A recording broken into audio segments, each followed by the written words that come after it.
بسم اللہ الرحمن الرحیم اللہ رب محمد صلی اللہ علیہ وسلم نحن عباد محمد صلی اللہ علیہ وسلم لی خمسۃ اطفی بہا حر الوباء الحاطمہ المصطفیٰ والمرتضیٰ وبناہما والفاطمہ۔ تقریباً 1400 سال سے اہل السنہ والجماعہ کا یہ عقیدہ، یہ نظریہ رہا ہے کہ نبی پاک صلی اللہ تعالیٰ علیہ وسلم کے صحابہ کرام سارے کے سارے عادل ہیں اور آپ علیہ الصلوۃ والسلام کے سارے صحابہ کرام جنتی ہیں۔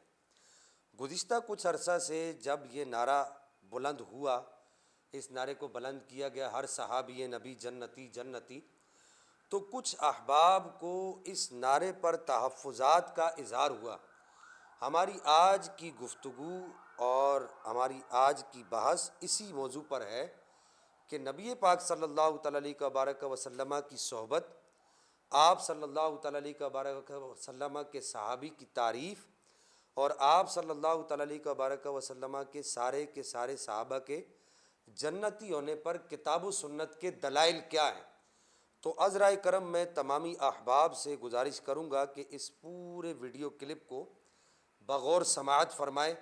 امام بخاری رحمہ اللہ نے کتاب الدعوات باب فضل و ذکر اللہ جلد 4 صفحہ نمبر 163 173 اور حدیث کا نمبر ہے 6407 6407، ایک حدیث مبارکہ نقل کی حضرت ابو ہریرہ رضی اللہ تعالیٰ عنہ و ارضاہ عنہ سے۔ بڑی مشہور و معروف حدیث مبارکہ ہے کہ نبی پاک صلی اللہ تعالیٰ علیہ وسلم ارشاد فرماتے ہیں کہ کچھ لوگ بیٹھ کر اللہ جل مجد الکریم کا ذکر کر رہے ہوتے ہیں تو ان کے قریب فرشتے آ کر بیٹھ جاتے ہیں اور ان کو اپنی چادر سے، اپنی روحانیت اور عرفانیت کی چادر سے ڈھانپ لیتے ہیں۔ اللہ جل مجدہ الکریم فرشتوں سے پوچھتا ہے کہ اے میرے فرشتوں، میرے بندے کیا کر رہے ہیں؟ حدیث کے الفاظ یہ ہیں کہ حالانکہ اللہ جانتا ہے، یہ متن کے الفاظ ہیں، لیکن اس کے باوجود اللہ جل مجدہ الکریم پوچھتا ہے کہ میرے بندے کیا کر رہے ہیں؟ فرشتے عرض کرتے ہیں کہ مولا تیرے بندے تیرا ذکر کر رہے ہیں۔ اور اسی طریقے سے یہ طویل حدیث مبارکہ ہے۔ آخر میں نبی پاک علیہ الصلوۃ والسلام نے ارشاد فرمایا کہ اللہ تعالیٰ ارشاد فرماتا ہے کہ اے فرشتوں، میں تمہیں گواہ بناتا ہوں کہ میں نے ان تمام لوگوں کو بخش دیا ہے۔ اس صورتحال میں فرشتے عرض کرتے ہیں کہ مولا ان میں ایک وہ فلاں آدمی بھی ہے جو وہاں ذکر کرنے تو نہیں آیا تھا، وہ تو ایسے ہی آ کر بیٹھ گیا۔ تو اللہ تعالیٰ ارشاد فرماتا ہے کہ وہ ان کا ہم نشین بن گیا اور ہم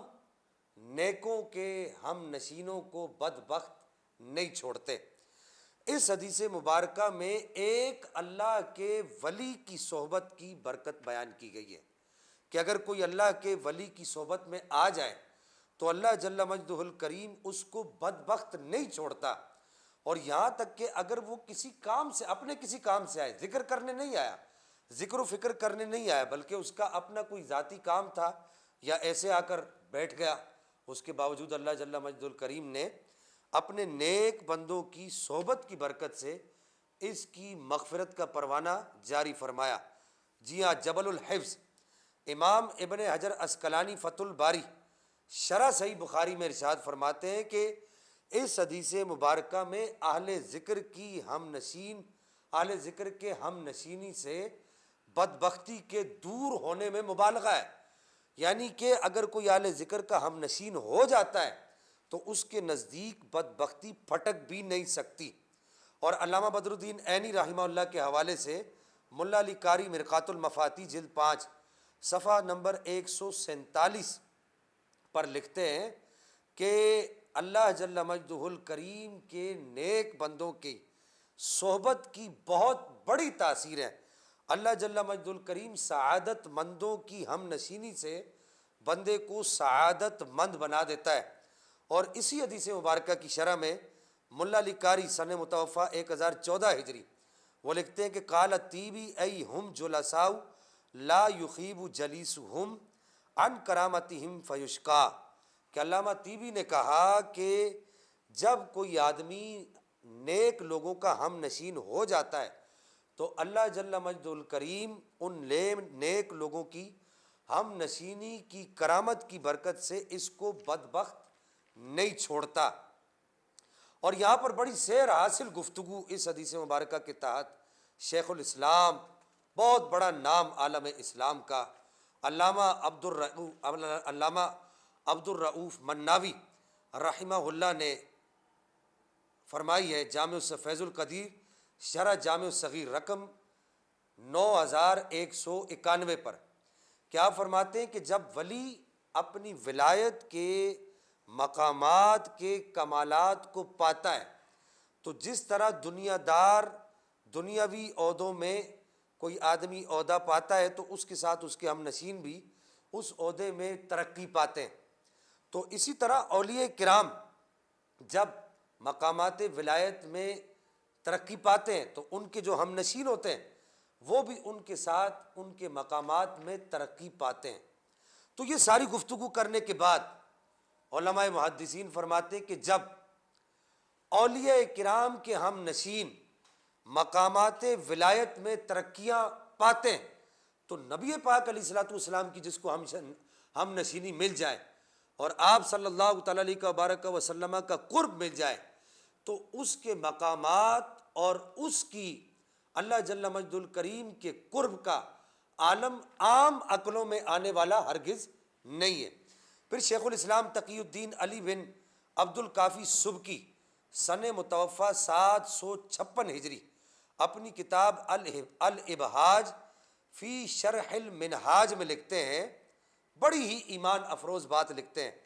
کہ وہ فرماتے ہیں کہ نبی پاک صلی اللہ تعالیٰ علیہ وبارک وسلم کی ہم نشینی یعنی آپ صلی اللہ تعالیٰ علیہ وبارک وسلم کی صحبت، اللہ نے اس میں اتنا اثر رکھا ہے اور اتنی طاقت رکھی ہے کہ اگر کوئی آدمی ایک لمحے کے لیے بھی نبی پاک صلی اللہ تعالیٰ علیہ وبارک وسلم کی ہم نشینی اختیار کرتا ہے بحالت ایمان تو نبی پاک صلی اللہ تعالیٰ علیہ وبارک وسلم کی ہم نشینی کے اثرات اس کے قلوب، اس کے قلب اور اس کے ذہن اور اس کے جسم پر مرتب ہونے لگ جاتے ہیں۔ اور یہاں شیخ الاسلام تقی الدین علی بن عبد الکافی سبکی نے ایک بات اور بھی بڑی زبردست لکھی ہے کہ کہا ہے کہ جو لوگ صحابیت کے لیے اس بات کو شرط قرار دیتے ہیں کہ صحابیت کے لیے طویل مجالست شرط ہے کہ نبی پاک علیہ الصلوۃ والسلام کی صحبت طویل عرصے تک وہ اختیار کرے تو تب وہ صحابی ہوگا، تو شیخ الاسلام فرماتے ہیں یہ ضعیف قول ہے، اس کی محققین کے ہاں کوئی بھی وقاعت نہیں ہے۔ بہرحال آگے شیخ الاسلام تقی الدین سبکی ارشاد فرماتے ہیں کہ لمحے بھر کی نبی پاک علیہ الصلوۃ والسلام کی صحبت یہ اثر دکھاتی ہے کہ جو آدمی آپ کی صحبت میں لمحے بھر کے لیے آتا ہے تو ایک لمحے کی صحبت سے اس کا دل استقامت کے راستے پر گامزن ہو جاتا ہے اور اس کے دل کے اندر اللہ کے انوار و تجلیات کو قبول کرنے کی صلاحیت پیدا ہو جاتی ہے۔ اور فرماتے ہیں اس کی وجہ یہ ہے چونکہ اسلام لانے کے بعد وہ جس نور کے سامنے گیا وہ کوئی اور نور نہیں ہے بلکہ وہ نبوت کا نور ہے، اور یہ نبوت کے نور کا کمال ہے کہ آپ صلی اللہ تعالیٰ علیہ وبارک وسلم کے سامنے حالت ایمان میں جو بھی آتا ہے اللہ جل مجدہ الکریم اس کے دل میں اپنے انوار و تجلیات کو داخل فرما دیتا ہے۔ اسی انوار و تجلیات کے دخول اور نزول کو مد نظر رکھتے ہوئے صحابہ کرام رضوان اللہ تعالی علیہم اجمعین بھی اس نسبت کا احترام کیا کرتے تھے، یعنی اگر کوئی آدمی نبی پاک صلی اللہ تعالیٰ علیہ وبارک وسلم کی صحبت میں لمحہ بھر کے لیے بھی آتا تھا تو نبی پاک صلی اللہ تعالیٰ علیہ وبارک وسلم کی اس لمحہ بھر کی صحبت کا بھی صحابہ کرام رضوان اللہ تعالیٰ علیہم اجمعین احترام کرتے ہوئے اس آدمی کا ادب کرتے تھے اور اسے اپنے اوپر واجب سمجھتے تھے۔ الصحابہ فی تمییز صحابہ میں جلد 4 میں صفحہ نمبر 163 پر یہ روایت موجود ہے کہ حضرت ابو سعید خدری رضی اللہ تعالیٰ عنہ وارضہ عنہ تشریف فرما تھے ایک تکیے کے ساتھ ٹیک لگا کر، تو آپ نے حضرت امیر معاویہ اور مولا کائنات مولا علی کرم اللہ تعالیٰ وجہ کریم کا تذکرہ کیا اور دیگر صحابہ کے تذکرے کیے۔ جب حضرت معاویہ اور مولا علی کرم اللہ تعالیٰ وجہ کریم کا نام آیا تو حضرت ابو سعید خدری صحابی رسول کے سامنے ایک آدمی نے حضرت معاویہ کی بے ادبی کی، تو حضرت ابو سعید خدری جو تکیے کے ساتھ ٹیک لگا کر بیٹھے تھے، اچانک ایک دم آپ چونک کر سیدھے ہو کر بیٹھ گئے، اور آپ نے اس وقت جملے ارشاد فرمائے۔ آپ نے فرمایا کہ حضرت معاویہ کو صحابیت کی نسبت حاصل ہے، اس صحابیت کی نسبت کا تو حضرت عمر فاروق بھی پاس رکھا کرتے تھے۔ یہ حضرت ابو سعید خدری کے الفاظ ہیں کہ انہوں نے کہا کہ اس نسبت کا پاس تو حضرت عمر فاروق بھی رکھا کرتے تھے۔ پھر آپ نے ایک طویل حدیث سنائی کہ ہم نبی پاک علیہ الصلوۃ والسلام کے ساتھ ہوتے تھے، ہمارے ساتھ حضرت عمر فاروق بھی ہوتے تھے، حضرت ابوبکر صدیق بھی ہمارے ساتھ جلوہ فرما ہوتے تھے۔ تو ایک بدوی صحابی سے جس نے نبی پاک علیہ الصلوۃ والسلام کی صحبت دیکھی تھی، تو ایک بدوی صحابی سے کوئی ایسا معاملہ ہو گیا جو خلاف توقع تھا، تو حضرت عمر فاروق تک جب یہ معاملہ پہنچا تو حضرت عمر فاروق رضی اللہ تعالیٰ عنہ وارضہ عنہ نے اس کے بارے میں کہا کہ کاش تجھے رسول اللہ کی صحبت حاصل نہ ہوتی، اگر تجھے رسول اللہ کی صحبت حاصل نہ ہوتی تو میں تجھے ان سب لوگوں کی طرف سے کفایت کرتا، اور میں خود نہیں جانتا کہ میں تیرے ساتھ کیا سلوک کرتا۔ یہاں تھوڑا سا سوچئے کہ حضرت عمر فاروق بھی نبی پاک علیہ الصلوۃ والسلام کی صحبت کا احترام کرتے ہیں، تو ماں و شما کس کھیت کی مولی ہے۔ اور یہ ہمارے دور حاضر کے رافضی مائل لوگ، رافضیت مائل لوگ جو نیم رافضی ہیں، جو حضرت معاویہ، حضرت طلحہ بن زبیر، حضرت سعد اور دیگر صحابہ پر بھبکیاں کستے ہیں، انہیں برا بھلا کہتے ہیں، یہ بھی اس بات کو تسلیم کرتے ہیں کہ ولی کی صحبت اثر دکھاتی ہے، لیکن ان لوگوں کو یہ شرم نہیں آتی کہ ایک نبی پاک کی امت کے ولی کی صحبت اثر دکھا سکتی ہے، تو کیا نبی پاک صلی اللہ تعالیٰ علیہ وسلم کی صحبت کا اثر نہیں ہو سکتا؟ نبی پاک علیہ الصلوۃ والسلام کی صحبت کیا وہ روحانی اثرات مرتب نہیں کر سکتی کہ ہم صحابہ کرام کا ادب کریں، جن کا ادب خود صحابہ کرام کیا کرتے تھے، اور حضرت عمر فاروق رضی اللہ تعالیٰ وارضہ عنہ جیسے صحابی کیا کرتے تھے۔ حضرت امام محدث ابو بکر ہیں، آپ فرماتے ہیں کہ صحابہ کرام رضوان اللہ تعالی علیہم اجمعین کے مابین جو بھی معاملات ہوئے،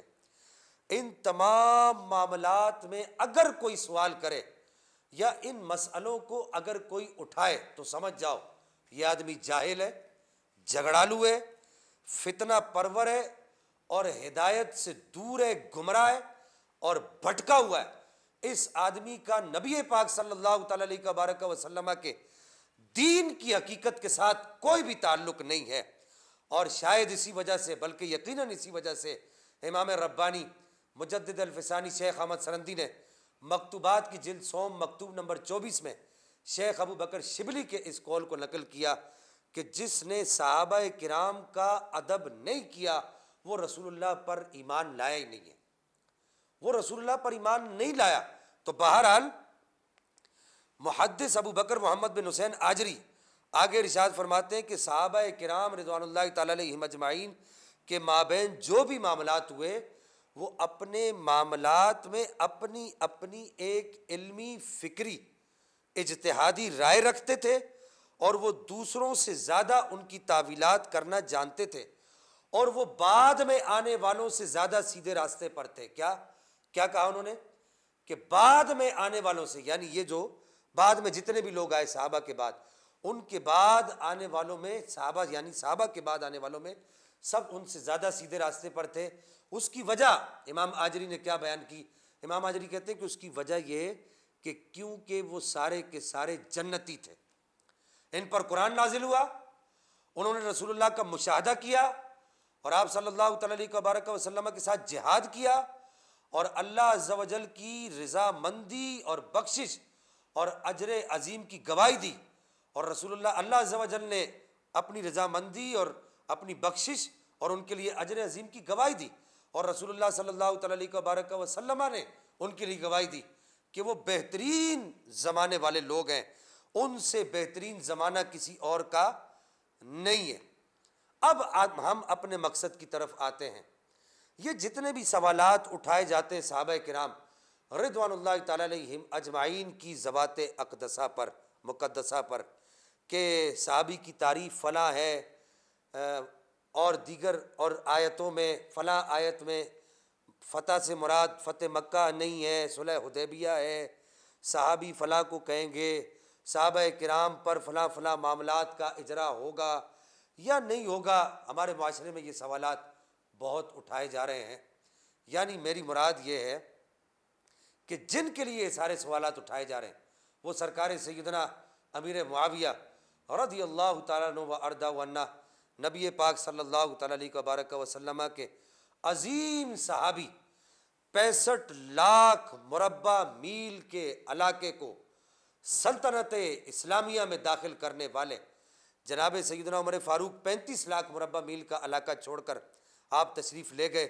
اسے 65 لاکھ مربع میل تک پہنچانے والے عظیم صحابی حضرت سیدنا امیر معاویہ رضی اللہ تعالیٰ عنہ و ارضہ عنہ، ان کے بارے میں یہ کہا جاتا ہے کہ جی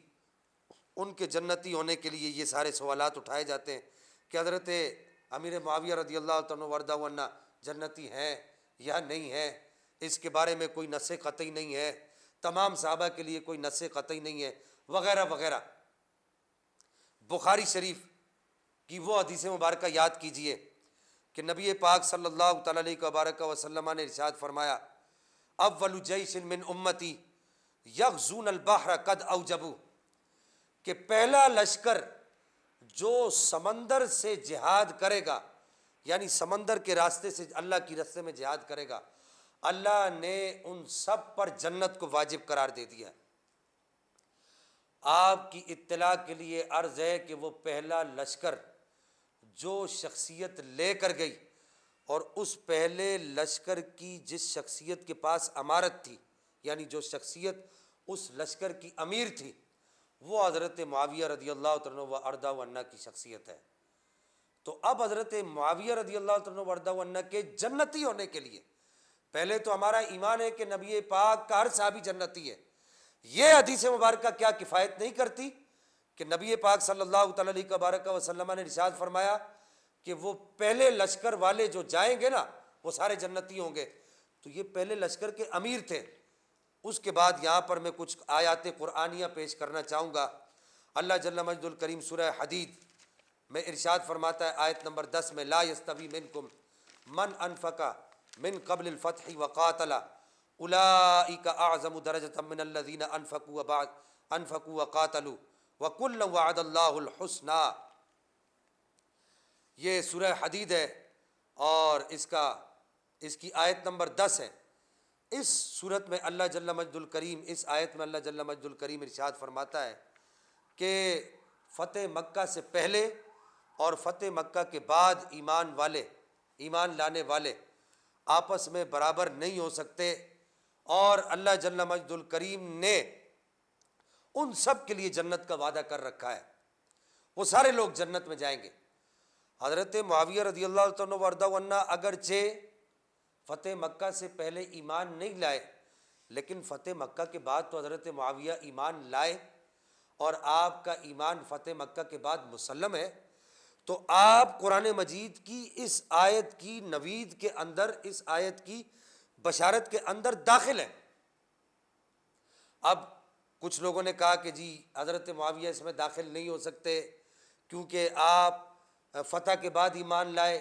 تو فتح سے مراد صلح حدیبیہ ہے۔ تو یہاں پر میں 11 مفسرین کے نام لے کر ان کے حوالوں سے صرف ایک عبارت پڑھ کے اپنی بات کو اختتام کی طرف لے کر جاؤں گا۔ فقی ابو اللیث سمرقندی سن متوفہ 373 ہجری، شیخ ابو الحسن علی بن احمد الواحدی نیشا پوری شافی سن متوفہ 468 ہجری، امام محی السنہ حسین بن مسعود بغوی سن متوفہ 510 ہجری، اور اسی طریقے سے امام ناصر الدین عبداللہ بن عمر شیرازی بیضاوی سن متوفہ 685 ہجری، اور یوں ہی شیخ نظام الدین حسن بن محمد نیشا پوری، امام جلال الدین عبد الرحمن سیوطی، اور ابو الفدا اسماعیل حقی مصطفیٰ حنفی، اور کثیر مفسرین، امام ابو مسعود محمد بن محمد مصطفیٰ العمادی، یہ تمام مفسرین کی میں جمع عبارت پڑھنے لگا ہوں کہ وہ کہتے ہیں کہ وَكُلًّا ای وَكُلَّ وَاحِدٍ مِّنَ الْفَرِيقَيْنِ وَعَدَ اللَّهُ الْحُسْنَى ای الْمَثُوبَةَ الْحُسْنَى وَهِيَ الْجَنَّةُ لَلْأَوَّلِينَ فقط، کہ کہا کہ وہ سارے کے سارے جن سے اللہ جل مجد الکریم نے جنت کا وعدہ کر لیا ہے نا، وہ سارے کے سارے جنتی ہیں، ان میں سے ایسا نہیں ہے کہ صرف پہلے والے جنتی ہیں۔ اور کہا کہ فتح سے مراد یہاں پر فتح مکہ ہے، اور کوئی فتح نہیں ہے جس کو صلح حدیبیہ کہہ کے حضرت معاویہ کو اور دیگر صحابہ کو فتح مکہ سے بعد والے صحابہ کو نکالنے کی کوشش کی جا رہی ہے۔ دوسری دلیل سورہ فتح آیت نمبر 29، محمد الرسول اللہ والذین معہ اشداء علی الکفار رحماء بینہم تراہم رکعا سجدا یبتغون فضلا من اللہ ورضوانا، یہ پوری آیت کریمہ سیماہم فی وجوہہم من اثر السجود ذالک مثلہم فی التوراۃ ومثلہم فی الانجیل کزرع اخرج شطأہ فآزرہ فاستغلظ فاستوى علی سوقہ یعجب الزراع لیغیظ بہم الکفار وعد اللہ الذین آمنوا وعملوا الصالحات منہم مغفرۃ واجرا عظیما۔ اس پوری آیت کریمہ کی تفسیر میں بھی مفسرین نے تمام صحابہ کرام کے جنتی ہونے پر دلالت کی ہے کہ علامہ عبد الحق بن غالب ابن عطیہ اندلسی محاربی سن متوفہ 542 ہجری اس آیت کی تفسیر میں لکھتے ہیں والذین معہ سے مراد اشارۃ الی جمیع الصحابۃ عند الجمہوری، کہ جمہور کے نزدیک اس میں تمام صحابہ کرام شامل ہیں، کوئی بھی صحابی کسی بھی صحابی کو اس سے خارج نہیں کیا جا سکتا۔ قاضی ثناء اللہ پانی پتی، علامہ شہاب الدین محمود بن عبداللہ حسینی آلوسی، علامہ عبد الرحمن بن محمد الثعالبی، علامہ عبد الحق بن غالب بن عطیہ اندلسی محاربی، علامہ سراج الدین عمر بن علی بن عادل حنبلی دمشقی، یہ تمام علماء کرام مفسرین عظام اس بات کی طرف اس آیت کریمہ سے استدلال کرتے ہیں کہ تمام صحابہ کرام جنتی ہیں، کسی کے جنتی ہونے میں کوئی شک و شبہ کی گنجائش نہیں ہے۔ اور محدث ابو بکر محمد بن حسین آجری وہ اس آیت کریمہ کے تحت لکھتے ہیں کہ تمام کے تمام صحابہ کرام جنتی ہیں، الشریعہ جلد 5 صفحہ نمبر 2346 پر، کہ وہ کہتے ہیں تمام کے تمام صحابہ کرام جنتی ہیں، اس میں کوئی شک نہیں ہے، کیونکہ نبی پاک صلی اللہ تعالیٰ علیہ وبارک وسلم نے خود اپنے تمام صحابہ کرام کے جنتی ہونے پر مورد تصدیق ثبت کی ہے۔ اب یہاں پر ایک اشکال وارد کیا جاتا ہے، یہاں میں آخری بات عرض کر دوں، اس کے علاوہ اور بھی بہت ساری آیات ہیں۔ سورہ تحریم کی آیت نمبر 8 ہے، سورہ یونس کی آیت نمبر 64 ہے، اور اسی طریقے سے دیگر آیات ہے، سورہ توبہ کی آیت نمبر 100 ہے۔ یہاں ایک اشکال وارد کیا جاتا ہے کہ فتح مکہ اور فتح مکہ سے پہلے اور فتح مکہ سے بعد والے صحابہ کا ذکر ہے آیات بینات میں، اور وہ جو دوسری آیت پڑھی محمد الرسول اللہ والذین معہ اشداء علی الکفار، ان آیات میں بھی ان صحابہ کا ذکر، وہی صحابہ مراد ہوں گے جو آیت کے نزول کے وقت اس وقت تک صحابی تھے، دار اسلام میں داخل ہو چکے تھے۔ اور یوں ہی وہ جو آیت جب نازل ہوئی لا یستوی منکم من انفق من قبل الفتح، اس سے بھی وہی صحابہ مراد ہوں گے جو اس وقت موجود تھے۔ تو یہاں میں اعلیٰ حضرت حضور سیدنا پیر میرعلی علی شاہ صاحب کی کتاب تصفیہ مابین سنی و شیعہ کے صفحہ نمبر 60 کا ایک اقتباس پیش کرنا چاہوں گا کہ آپ فرماتے ہیں اقولو، اور یہ ضروری امر نہیں کہ بر وقت نزول آیت محکوم علیہ کے کل افراد موجود ہوں، یعنی جب آیت نازل ہو رہی تھی یا ہو رہی ہو